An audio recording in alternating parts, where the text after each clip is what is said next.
انسانی حقوق کی خلاف ورزی پر ایک ملک میں جو ہو رہی ہے اس کے حوالے سے ایک قرارداد منظور کر لی ہے۔ ایسا قدم کبھی بھی نہ اٹھائیں جس کے ڈائریکٹ امپیکٹ وہاں کے لوگوں کے اوپر، یعنی کہ آپ کسی بھی صورت میں، بے شک دشمن ہی کیوں نہ ہو، آپ لوگوں کو نہیں تباہ کر سکتے، ان کو مسخ نہیں کر سکتے، ان کی زندگیوں کو آپ ان سے نہیں چھین سکتے۔ دنیا میں ایسے کئی ممالک ہیں جہاں پہ انسانی حقوق کی شدید خلاف ورزیاں ہو رہی ہیں۔ دوستو، آپ نے انسانی حقوق کی خلاف ورزیاں ہوتے ممکن ہے اپنے گلی محلے میں، اپنے ٹاؤن یا سوسائٹی جہاں پہ آپ رہ رہے ہیں وہاں پہ آپ نے دیکھی ہوں، یا ہو سکتا ہے آپ نے اپنے پورے شہر میں دیکھی ہوں، صوبے میں دیکھی ہوں، ملک میں دیکھی ہوں، کسی اور ملک میں دیکھی ہوں، دیکھی ضرور ہوں گی، اور آپ کو انسانی حقوق کی خلاف ورزیوں کا بخوبی علم بھی ہوگا، میں اس پہ یقین رکھتا ہوں۔ آج انسانی حقوق کی خلاف ورزیاں جو ہے نا اس کے حوالے سے ہم بات کرتے ہیں، اور بات اس لیے کرتے ہیں کہ اقوام متحدہ نے کل انسانی حقوق کی خلاف ورزی پر ایک ملک میں جو ہو رہی ہے اس کے حوالے سے ایک قرارداد منظور کر لی ہے، اور جب اس نے وہ قرارداد منظور کیا ہے تو اس کے بعد خاصا شور ہونے لگ گیا ہے، اور شور سوشل میڈیا پہ بہت زیادہ ہو رہا ہے۔ آج میں پڑھ رہا تھا اس کے حوالے سے کچھ آرٹیکلز بھی لکھے جا رہے ہیں، کالمز بھی لکھے جا رہے ہیں، مختلف پروگرامز کے اندر اس چیز کو ڈسکس کیا جا رہا ہے، اور وہ چیز یہ ہے کہ اقوام متحدہ نے جو کل قرارداد منظور کی، اس قرارداد کو پیش کیا، پہلے بتا دوں آپ کو، جرمنی نے اور آئس لینڈ نے، اور انہوں نے پیش کرتے وقت کہا کہ اس وقت جو موجودہ حالات ہیں ایران میں وہ کافی ابتر ہیں، لوگوں کی حالت زار انتہائی مخدوش ہے، خراب ہے، انڈر دا رجیم، یعنی وہاں پہ اس وقت جو رجیم چل رہی ہے، جو وہاں پہ حکومت ہے، جو وہاں پہ جس طرح سپریم لیڈر ہے اور ان کے نیچے ان کی پوری کابینہ ہے جو کام کر رہی ہے، انہوں نے لوگوں کی حالت کو خاصا خراب کر رکھا ہے، وہ ابتر ہے حالت ان کی، اور جو مظاہرے ہو رہے ہیں اس وقت جاری ہیں اور گزشتہ کچھ دنوں سے چل رہے ہیں، اس کی وجہ سے وہاں پہ عام شخص جو ہے وہ بہت ہی زیادہ متاثر ہے، وہ بہت ہی زیادہ مسئلے میں ہے۔ اب میں نے جب یہ پڑھا تو مجھے بھی حیرانگی ہوئی کہ یار اتنی جلدی اور اتنا کوئکلی جو ہے اقوام متحدہ کو بڑا حالت زار کے اوپر ترس بھی آ گیا، لوگوں کی بڑی تکلیف بھی ہونے لگ گئی، جرمنی بھی کود پڑا، آئس لینڈ بھی کود پڑا، قرارداد پیش کر دی، یورپی ممالک بھی اکٹھے ہو گئے، کل اجلاس بھی ہوا، اور یونائٹڈ نیشن نے بڑا ایکٹیولی رول پلے کیا، اور کل ہی جو ہے انہوں نے قرارداد بھی منظور کر دی۔ انہوں نے کہا کہ جی انسانی حقوق کی خلاف ورزیاں ہو رہی ہیں، یہ تو بڑا غلط ہو گیا۔ اچھا، جب یہ خبر آئی میں حیران ہوا، میری حیرانی تو چلیں آپ چھوڑیں، تو اس کے بعد جب میں نے اس کو مزید کھریدا، پڑھا، ٹٹولا، تو سامنے ریاکشن آیا۔ اس ریاکشن کے اندر وینزویلا ایک ملک ہے، ان کے مندوب نے بڑا اسٹرانگ قسم کا ریاکشن دیا، جو اس اجلاس کا حصہ تھے۔ ایران نے تو ریاکشن دینا ہی تھا، اور جو ریاکشن دیا یہ وہ ریاکشن ہے جس کے اوپر اس وقت شور جاری ہے۔ ریاکشن وہی دیتے ہیں، وہ کہتے ہیں کہ اقوام متحدہ والے بھائی، آپ کو اس وقت جو مظاہرے جاری ہیں ان مظاہروں میں انسانی حقوق کی خلاف ورزیاں، یعنی کہ انسانوں کے ساتھ جو ظلم ہو رہا ہے وہ آپ کو نظر آ رہا ہے، وہ آپ کو دکھ رہا ہے، اور آپ بڑے غصے میں ہیں، اور آپ نے قرارداد منظور کر دی، اور آپ نے کہا ان کی ایسی کی تیسی۔ یہ بتائیے کہ ایران میں اتنے سالوں بلکہ اتنے دہائیوں سے اقتصادی پابندیاں ہیں، لوگوں کے پاس کھانے کے لیے روٹی نہیں ہے،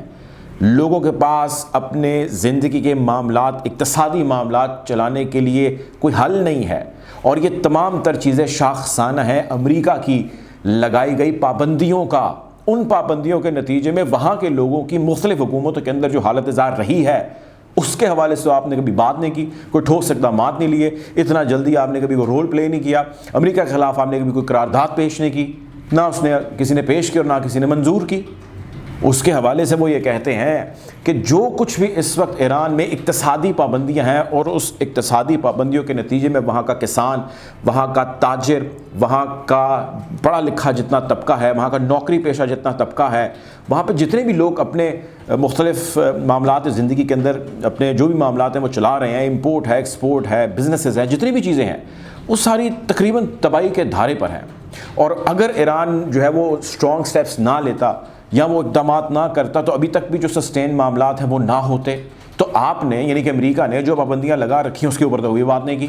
اور لوگوں نے پھر اس کے بعد سوشل میڈیا پہ شور ڈالا، مختلف بیانات، مختلف سٹیٹمنٹس، مختلف اوپینین آنا شروع ہو گئے، اور ان سٹیٹمنٹس، ان بیانات، ان اوپینین کے اندر جو ایک چیز سب سے زیادہ ایویڈنٹلی اسٹرانگ تھی وہ یہ بات تھی کہ بھائی آپ کو یعنی کہ کسی ایک ملک کو کسی دوسرے ملک سے بھائی مسئلہ ہو سکتا ہے، بالکل ہو سکتا ہے، جس طرح ابھی امریکہ کو رشیا سے مسئلہ ہے،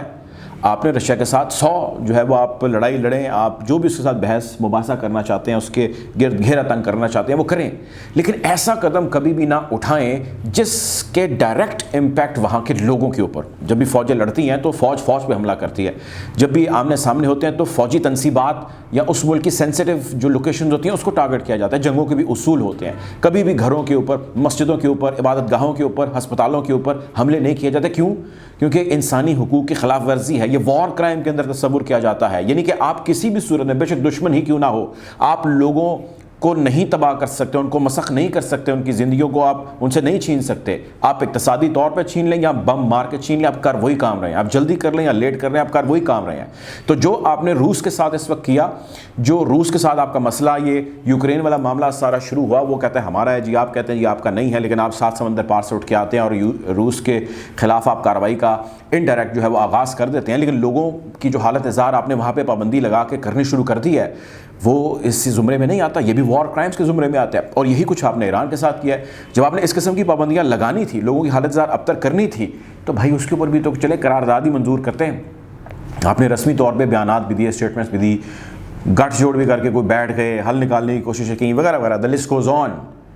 وہاں پہ یہ ایک مثال ہے، دنیا میں ایسے کئی ممالک ہیں جہاں پہ انسانی حقوق کی شدید خلاف ورزیاں ہو رہی ہیں، اور وہ امریکہ کی یا اس کے اتحادیوں کی یا ویسٹرن فائنینشیل انسٹیٹیوشنز کی پابندیوں کی وجہ سے ہو رہی ہیں. اور یہ زیادہ کلنگ ہے، اس کا حجم زیادہ ہے، وہاں پہ متاثر ہونے والے لوگوں کا، ان کی جنریشنز کا لاس زیادہ ہے. آپ ایک شخص کو نہیں مارتے، آپ ایک نسل کو مار دیتے ہیں. سو یہ حالت اظہار ایران کی ہے، اور اس حالت اظہار کے حوالے سے خاصا جو ہے وہ شور ہے. اور جو مظاہرے تھے جس کے اوپر ان لوگوں نے ابھی قرارداد منظور کی، پیش کی گئی، وہ ہے مہسا امینی کے حوالے سے. میں 2 منٹ کے اندر یہ بات ختم کرتا ہوں. مہسا امینی کے بارے میں زیادہ تر آپ لوگ جانتے ہیں. ویری کوئکلی جن کو نہیں پتہ میں آپ کو بتا دوں، خاتون تھی، اور اس خاتون نے، ایرانین خاتون تھی. ایران کے اندر مورل پولیس جو خواتین کہ ڈریس کوڈ، یعنی ان کا پہناوا جو لباس ہے، اس کے حوالے سے ان کو پکڑتی ہے اور پکڑ کے لے جاتی ہے اس خاتون کو، اور ساتھ لے جا کے کہتی ہے جو آپ نے ڈریس کوڈ پہنا ہے یہ ہمارے قانون کے مطابق نہیں ہے، ہماری شریعہ کے مطابق نہیں ہے، تو آپ کو اس کو پہننا ویسے ہوگا جیسے ہم کہہ رہے ہیں. اب اس سارے پروسیس کے اندر اس کی ڈیتھ ہو جاتی ہے. جب اس کی ڈیتھ ہو جاتی ہے تو اس کے بعد شور ڈل جاتا ہے اور کہا جاتا ہے کہ جی انہوں نے اس کو ٹارچر کر کے مار دیا. اب وہ فوٹیجز ریلیز کرتے ہیں، CCTV فوٹیجز آتی ہیں جو